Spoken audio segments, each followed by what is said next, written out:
Alright, welcome to the Center for Marxist Education for the continuing Read History lecture series, which I give almost monthly, missed 1 month, on generally people outside of the Marx, Engels, Lenin, Trotsky, Mao, Stalin canon, or however you want to put it. So generally not those people. But before I start, just a few housekeeping things. If you're not signed up for the email list, it's right there. I'm going to pass it around later. There's also, if you want to donate some money, our rent did go up. And it's also on the Facebook page. And if you're on the email list already, you can donate regularly there if you want to become a sustainer or something to that effect. And since it's my series, I can say this. I have a book coming out, looks like September-ish, on Louis-Auguste Blanqui, which you can so far just order via Amazon at this point. What's the other point? And this should go without saying, the CME, these are just my views. I don't speak for the center, I don't speak for anyone else, so don't assume that. So Sidney Hook is actually the first renegade I've done for this. And he's also what has been this year a continuing theme of either Italians or Jewish communists of one sort or another. So it's the left hook, the Marxism of Sidney Hook. This is not a long talk, but I think I packed a lot into it. So when the politics of Sidney Hook, a public intellectual and philosopher, are remembered today, they are generally associated with a right-wing variant of social democracy, which was compatible with both neoconservatism and McCarthyism.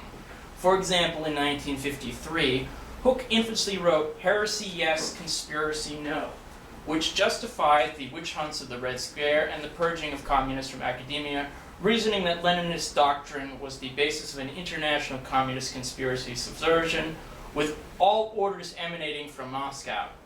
Hook would end his life receiving the Presidential Medal of Freedom from Ronald Reagan, whose policies in support of death squads in El Salvador he had applauded. However, there was a very different Hook, who during the Great Depression was not only a committed communist revolutionary, but the leading Marxist theorist of his generation, and I say that without exaggeration. Hook's Marxism is overlooked and misunderstood today due to his later political trajectory. However, Hook made a worthwhile effort to understand Marxism as a revolutionary method of practice. Hook's Marxism was unique not only for engaging with the Western Marxists, Georg, Lukacs, and Karl Korsch, whose works would not be translated into English until the 1970s, but for incorporating the pragmatism of John Dewey. So Sidney Hook was born in Brooklyn, New York, on December 20th, 1902, to Jewish immigrants from the Austro-Hungarian Empire. In his teens, Hook became a supporter of the Debs-era Socialist Party, the Bolshevik Revolution, and an opponent of U.S. involvement in World War I. Hook did not join the Communist Party after its foundation in 1919, but he did remain a fellow traveler of the party into the 1930s, including being a prominent member of the League of Professionals for Foster and Ford, which was formed to support the Communist Party's presidential campaign of 1932. After breaking with the Communist Party in 1933 over the politics of the Third Period and philosophical differences, Hook was one of the founders of the American Workers' Party in 1934. The AWP hoped to create a force to the left of the communists by organizing workers, farmers, and the unemployed on a revolutionary platform which was independent of the USSR. However, Hook left the AWP after they merged with the Trotsky's Communist League of America in December of 1934. He remained a sympathizer of Trotskyism and the anti-Stalinist left for a few more years until the impact of the Soviet purges, World War II, and the Cold War caused him to shift to the right. Hook combined political commitments with a career in academia, earning a PhD at Columbia University in 1927, where he came under the influence of John Dewey, a major pragmatist philosopher. Hook would later be employed as a professor of philosophy at New York University, when he later headed the Department of Philosophy there until his retirement in 1972. Hook also studied abroad, spending a year in Germany from 1928 through 29, where he attended the lectures of Karl Korsch and read Georg Lukacs. During this period, Hooke spent time in the Soviet Union at the invitation of David Reznikov, director of the Marx-Engels Institute, where he translated several of Engels' works into English. Now, on the 50th anniversary of Marx's death, and just as President Franklin D. Roosevelt declared a bank holiday, Hooke's masterpiece, Towards the Understanding of Karl Marx, A Revolutionary Interpretation, was released. And I should add that that title is often gotten wrong by a lot of people. In his memoirs, Hooke said that the time of the book's release occurred when millions were already convinced that capitalism as an economic system was in ruins, and the thesis of the book, of which they were blissfully unaware, confirmed that. Hooke's work received rave reviews from across the political spectrum, who hailed it as a lucid exposition of Marx's ideas. However, Hooke's harshest criticism came not from anyone on the right, but from the Communist Party, who denounced the book for its apparent approval of social democracy and revisionism. This was nothing but a hatchet job by the CP, since the opening section of the book is an extended critique and condemnation of social democracy, alongside praise for the revolutionary practice of both Lenin and Luxembourg. The dispute between Hooke and the CP came down to their vastly divergent views of Marxism. For the Communist Party, Marxism was seen more and more as an infallible science, which in the hands of the party reveals rigid historical laws. According to his biographer, Christopher Helps, Hooke's Marxism argued for a methodological emphasis on provisional truth rather than absolute certainty, scientific inquiry over doctrinal fidelity, flux and change over fixity and determinism, and the potential of human action over fatalism. His criticism of the party derived not from a hostility to communism as a principle and social goal, but from the perception that official communism was straying from its stated aim in classical theory. The essential thesis of Towards the Understanding is that the guiding theme in both Marx's life and work was his revolutionary opposition to capitalism and class society. Hooke bluntly declares the purpose of Marx's intellectual activity was the revolutionary overthrow of the existing order. Hooke claims that Marx's immediate successors, the Second International, Bernstein, Kautsky, etc., completely misunderstood this and falsified Marx by turning him into a proponent of reformism, fatalism, and determinism, where socialism was inevitable. Hooke said that social democracy's approach was an abandonment of the revolutionary standpoint, which was central to Marx's life and thought. This change in the practice of the Second International had come about during decades of peaceful development of capitalism, which encouraged gradualism and parliamentary politics.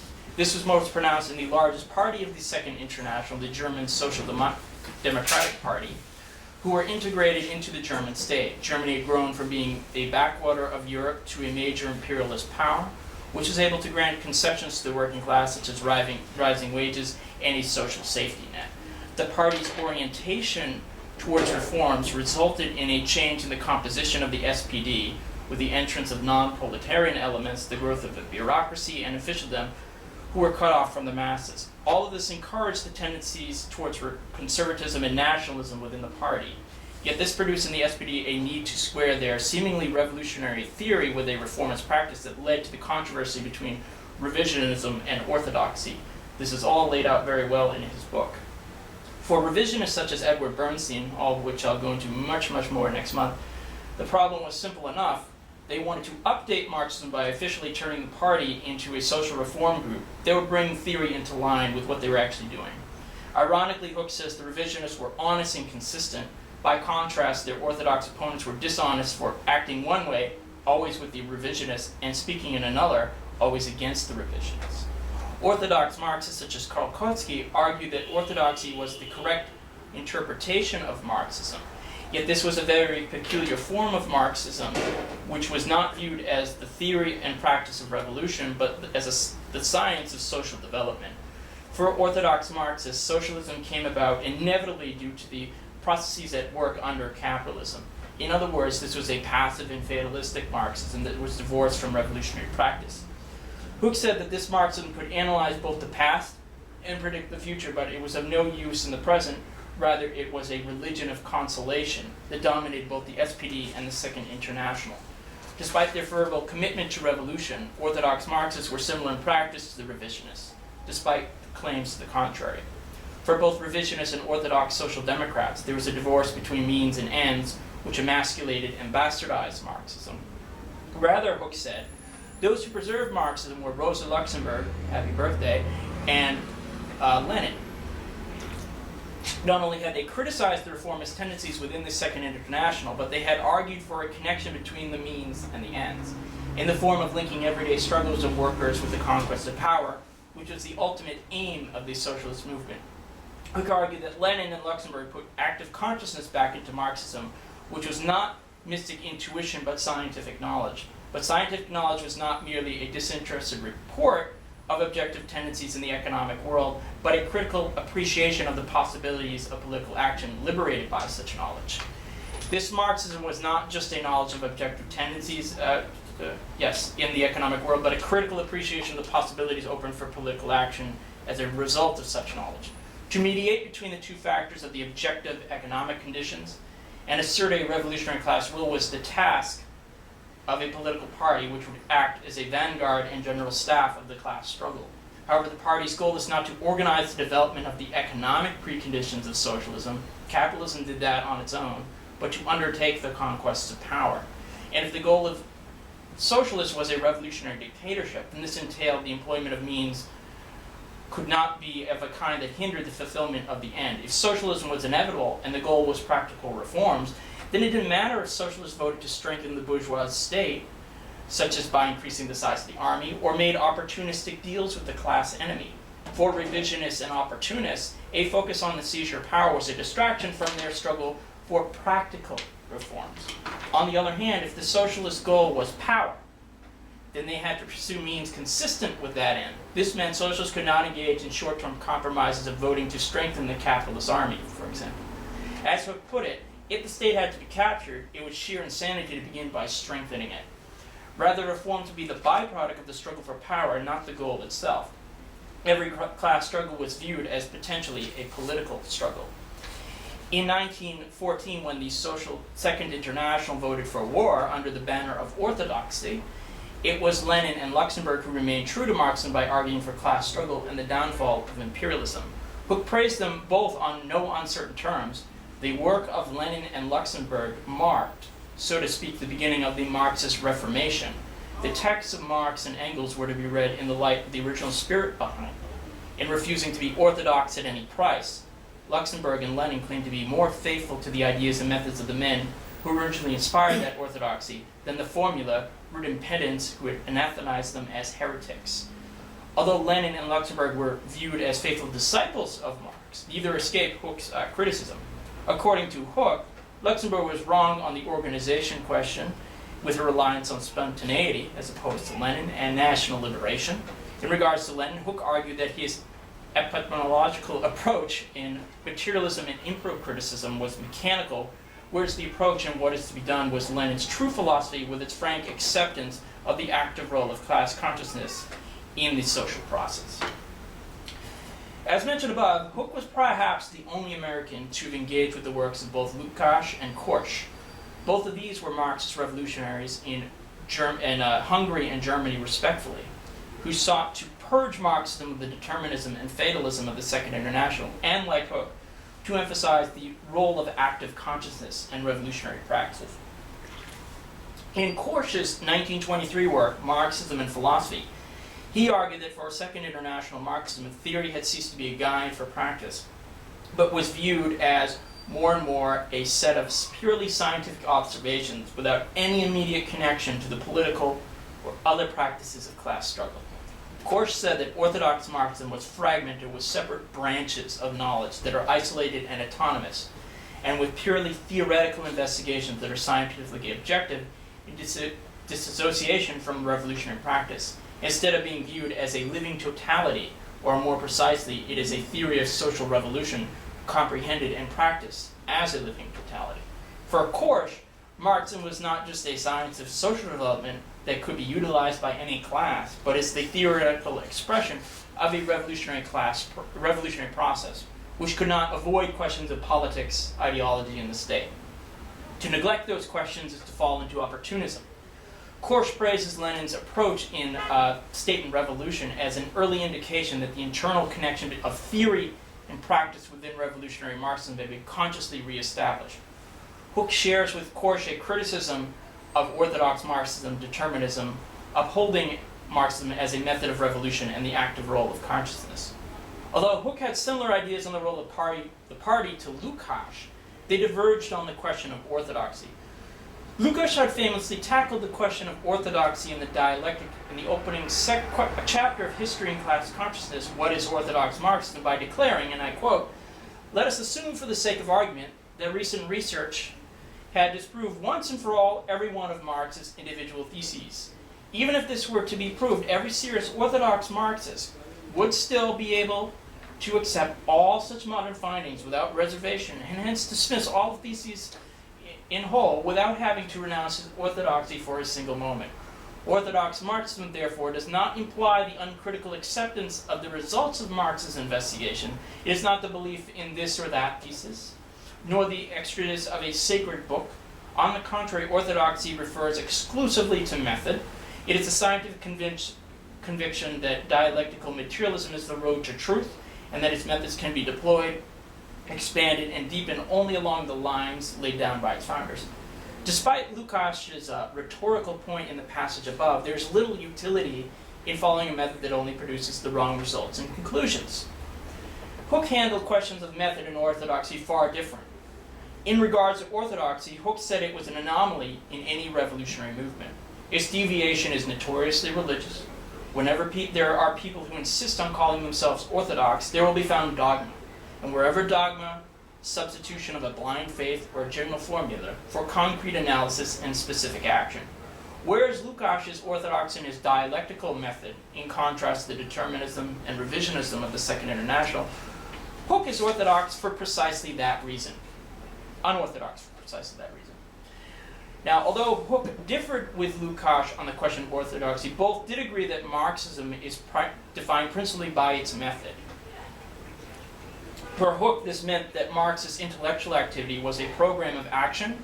His analysis a method of clearing the way for action. This methodology was experimental, since ideas are true only so long as they are verified by experience and practice. The Marxist method was not, as the communists and the Soviet Union imagined, a rigid dogma and foolproof science, but a flexible method where conclusions were provisional and revised according to the dictates of experience. These themes bore the imprint of John Dewey's pragmatism. It may seem strange and untenable that Sidney Hooke is defending pragmatism as a revolutionary method. After all, pragmatism, right now, is associated with opportunism, doing what works, and anti-intellectualism. And for Marxists such as Georg Novak, it is the philosophy of the petty bourgeoisie, tainted by its twin links to liberalism and imperialism. However, this is a vulgarization of pragmatism and not the views of John Dewey himself, Hooke's pragmatist mentor. Dewey saw pragmatism, or more preferably experimentalism or instrumentalism, as when the validity of beliefs and judgments about values is dependent upon the consequences of action undertaken in their belief. These hypotheses and ideas must then be verified by experience, which extends the scientific method out of the laboratory and into social life. People can thus plan and work towards certain future outcomes. Yet these outcomes are not known in advance, since all conclusions are provisional and need to be proved or verified. While Dewey is not mentioned in Towards the Understanding of Karl Marx, and only once in passing from Hegel to Marx, his influence on Hooke's perception of the dialectical method is undeniable. According to Hooke, the dialectic is not a dogma or a religious mystery, but a logic of movement, growth, and action. The dialectic was applicable to all levels of existence, and it seeks subjective knowledge of the natural and social world from the standpoint of the doer, not the spectator. Human action is the necessary element of the dialectic. Hooke stresses that there is a difference between the laws of the natural world and those of the social. In the latter, human thinking is an active historical force. After all, human productive activities give rise to new needs and desires because as people act on the external world, they change their nature in the process. It is only through practice that problems can be solved. Hooke went so far as to claim that any problem which cannot be solved by some actual or possible practice may be dismissed as not a genuine problem at all. The dialectic was thus the philosophical rhythm of conscious life. Hooke summarizes his defense of the dialectic along pragmatist lines as follows, this is from Hegel to Marx, actually. The truth of any theory depends upon whether or not the actual consequences which flow from the practice initiated to test the theory are such that they can realize the predicted consequences. In other words, for Marx, all genuine questions are scientifically determinable, even though for a variety of reasons we never know the answer to some of them.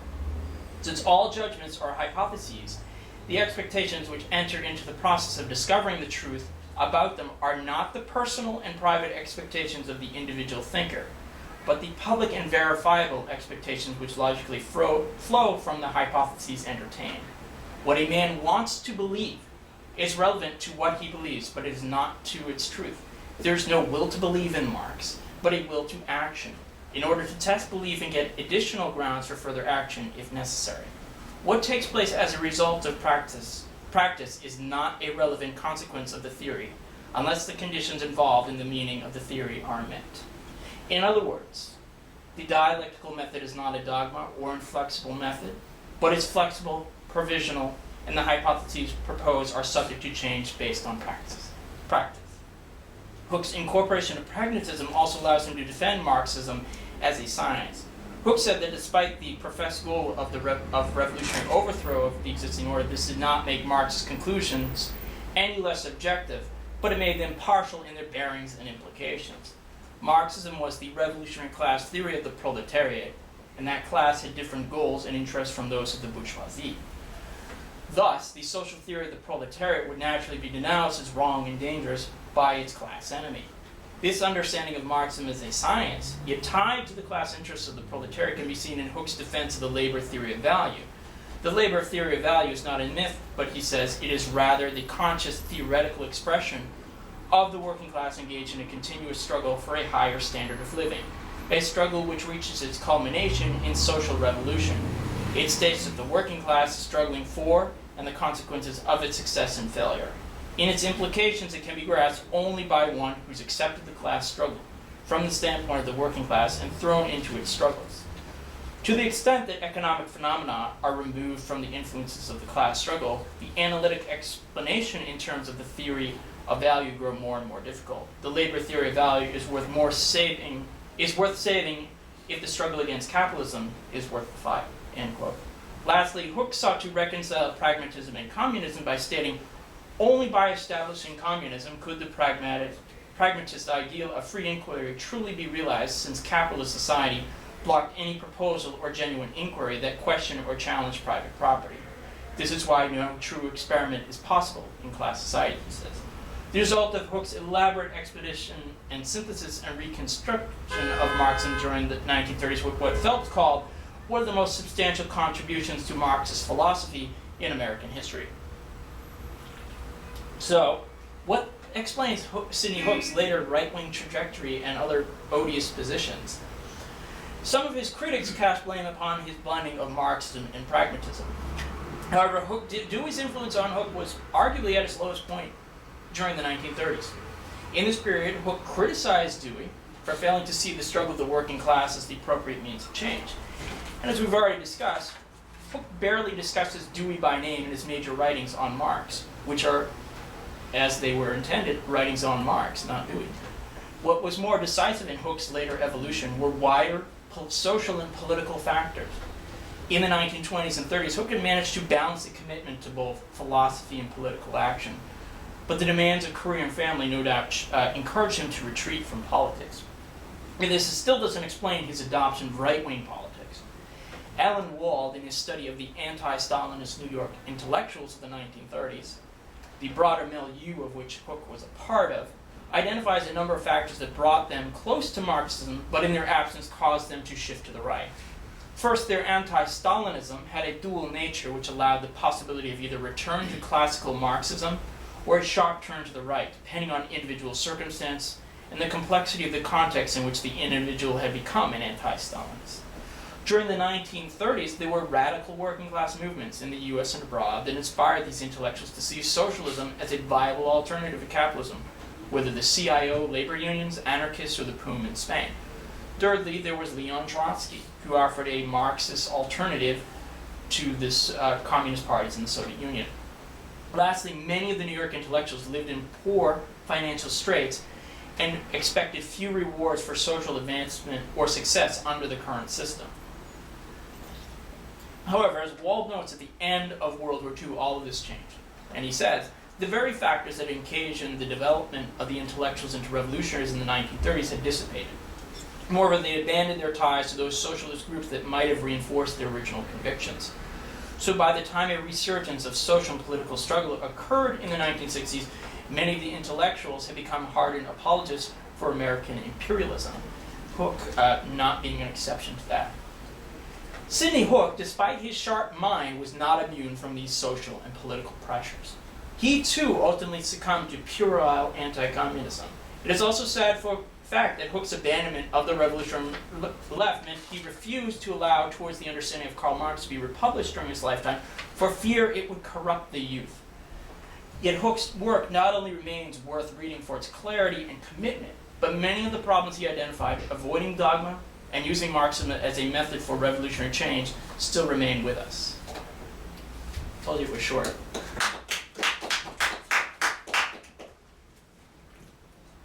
So before we take questions, comments, polemics, please no polemics. No, it's okay. If you're not on the email list, sign up. If you want to donate a few bucks or do it online, feel free. Just pass it around. Yeah. Thank you.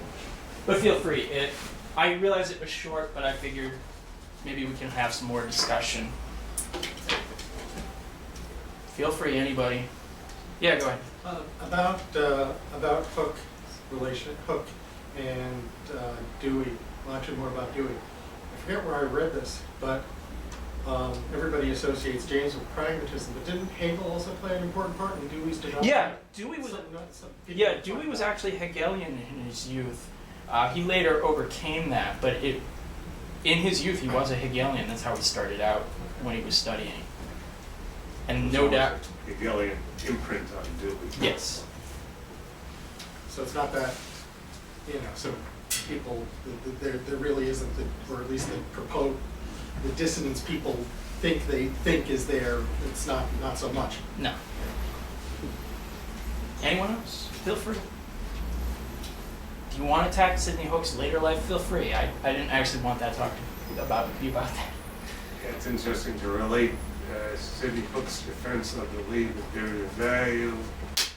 Remember when you did your talk on Buchanan, when we discussed Buchanan's book, Economic Theory of the Leisure Class, which was a defense of the labor theory of value and a critique of marginalist economics. And Sidney Hook addressed basically the same topic in Towards the Understanding of Karl Marx. But his defense of the labor theory of value is a bit different from the way Buchanan defended it. I mean, Hook's basically, it's a pragmatist defense. Yes. Which I think I pointed, yeah. It is a pragmatist defense. Buchanan is much more like arguing along orthodox Marxist lines, I would say, in defending it. But so it is possible, using Hook's method, to have a pragmatist defense of the labor theory of value. If you want to just put it on a chair, I'll get it. Anything else on Hook, his milieu?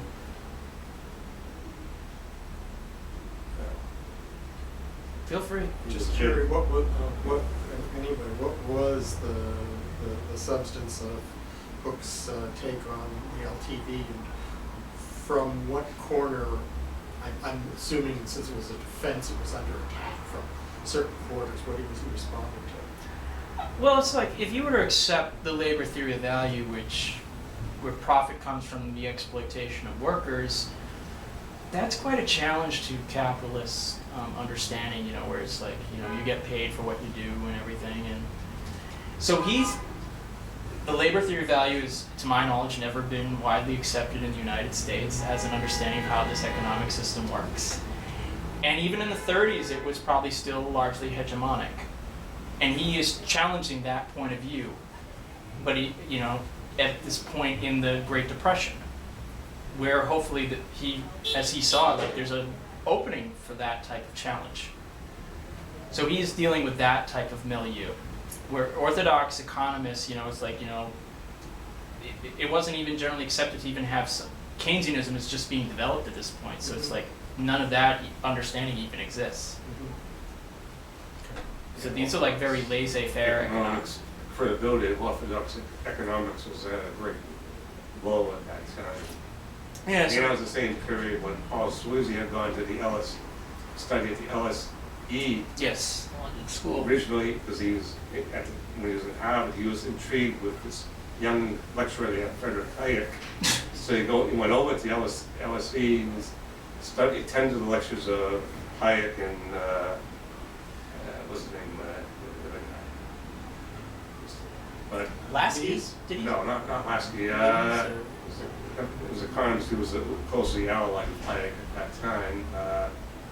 Anyway, by then the Great Depression had hit, and Sweezy realized that there was very little in Hayek's lectures that actually addressed the issues posed by the Great Depression, and that's where he became disillusioned with Hayek and with orthodox economics generally, and eventually became a Marxist. Yes. And I actually have to double check, but I think even in Sweezy's theory of capitalist development references Hook at some point in it. And that was written about a decade after Towards the Understanding. So like 94. It's no mention of Hayek. Which is yeah, and you probably should have I actually. think that must have been deliberate. Whatever. I mean, I'm not going to shed any tears for Hayek. But anything else on Hook? I mean, I was mostly speaking, he isn't a major political activist, he's more a political theorist and philosopher, but he is part of a specific milieu, And, this is just my opinion. Like, I quote him at the end as Alan Wald. He probably writes the best book on this whole intellectual milieu, which is all of, like, these New York intellectuals, a lot of them Jewish. And I have family who come out of New York. I'm Jewish. I don't practice it. It's a waste of time. But they're really a fascinating group of people. And I remember when I read Wald's book on the New York intellectuals, which must have been, I remember I was sick and I called out of work or something, and I read it in 2 days. And Hook was the only one who really shined through in that book. I'm like, damn, that book Towards the Understanding sounds pretty damn good. Because Wald has like 10 or 12 pages on it. So I ordered it about a month or two later and read it. And I eventually reread it when I did this. I still think it holds up. I mean, I still think the guy is personally like a scumbag, but it's like his actual intellectual output when he's a Marxist is fantastic. It's up there with Lukacs, it's up there with Korsch, and I don't say that lightly. I say that about someone I absolutely despise right now, but it's like I do believe that. Anything else? And I've heard, some people, claim that he's one of, the big ideological fathers of neo-conservatism. How much influence did he really actually have, or was he just... I don't think he's really one of... Okay, there's a few things that I want to address here. First of all, I know you're not saying this, but there's this thing that goes around every now and then about the connection between Trotskyism and neoconservatism. Yeah, there's that. Now, first of all, if we're to judge any political trend by the people who leave it, I guarantee you they all look like crap. Okay? It's true, there have been former Trotskyists who become neoconservatives. Okay, someone like Max Shachtman would be one. There's others out there, James Burnham. Actually, he's more just a conservative. Yeah. But it's also like, I can name Maoists who have become Democrats, or Maoists who have become cheerleaders for French imperialism and the New Philosopher crowd, anarchists who are liberals. Okay, I can name CP members who became Nazi collaborators.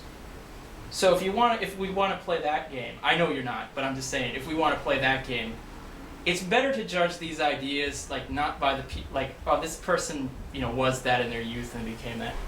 But neoconservatism, it really was coming out of a lot of these establishment intellectuals, and it's true that there were former radicals in that, but in order to, it wasn't anything in their, say, radicalism or their Trotskyism in order to become a neoconservative, you actually have to abandon any commitment to working class revolution and Marxism. That's not to say that Trotskyism is some perfect theory, but it has, and we can criticize it, but to criticize it for neoconservatism is foolish. I think that Hooke, he really wasn't so much a neocon, but he was part of like the Congress of Cultural Organizations. You heard of them? Yeah. They were CIA funded, and he tried some weird defenses of it in his memoirs. But he was like one of these big, in the 50s, who was hitting on like a lot of these anti-communist talking points. He's not resisting McCarthyism. He claims that in his memoirs, but he just thinks the schools should fire the communists and not get the government involved. Well, like, that's any better. I mean, really. I mean, that's what he says. But he's really not, it is definitely like, his views do converge with a lot of the neoconservatives in certain ways, but I wouldn't say like he's a huge influence on it. He revered him, but Yeah. I don't think he had much direct influence. Now, I don't know if you remember this, Jim, because it was interesting. It must have been about at least 10 years ago. It was probably more. The Boston Sunday Globe, you know, the ideas section, which is actually generally not very good. But they actually had an article on Sidney Hook, and it was very strange. It was like, why conservatives love Sidney Hook and Marxists love Sidney Hook. It was really weird. You know, because you can, depending on what period of your life, really like the guy. I don't like anything he does after 1936. I think it's crap.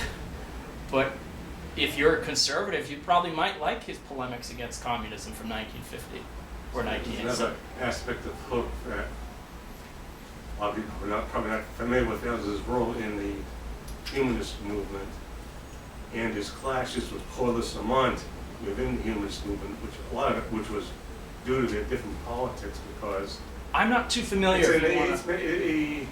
He actually mentions his relationship with Corliss Amont in his memoirs.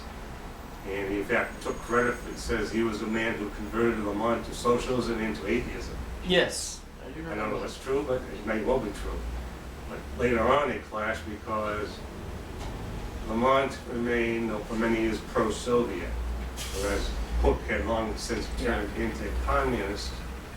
And during the 1960s, they both were very much involved in the American Humanist Association. In fact, Corliss Amont was basically its major financial angel. But the Hook and the Monk clashed, you know, when issues of the civil rights movement and the Vietnam War came up.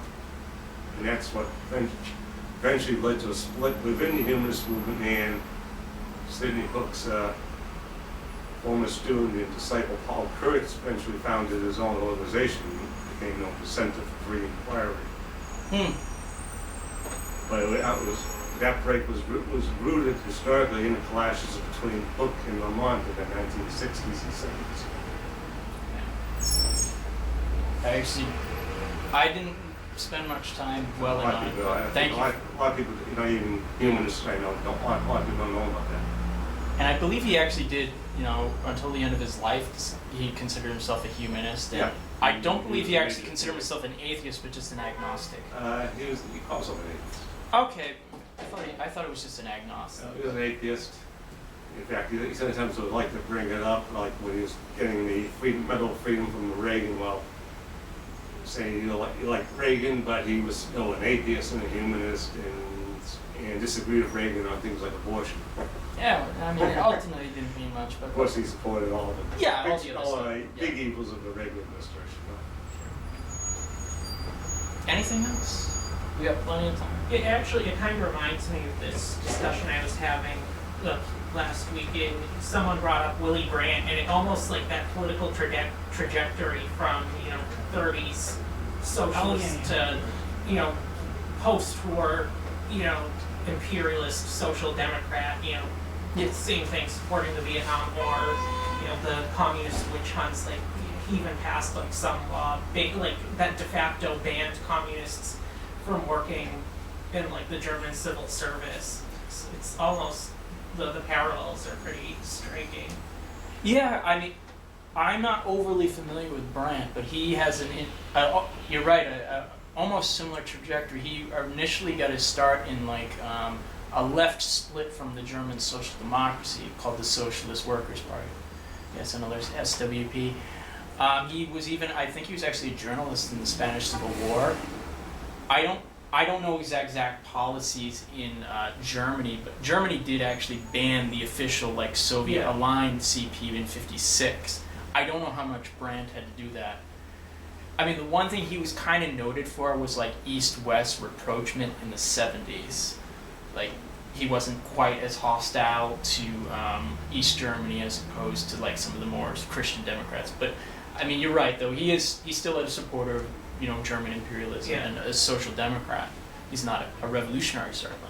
Yeah, like his law that he passed, it was like in '68. It was supposedly like to prevent sympathizers of the RAF from like entering the government, but it was interpreted so broadly that anyone, you know, with communist views was basically kicked Well, out. they had plenty of Nazis still in the police and the government. You know, it's like when the not so much the RAF, but the student movement is going after West Germany for being filled with Nazis. It's actually not far from the truth. But that's a whole other story.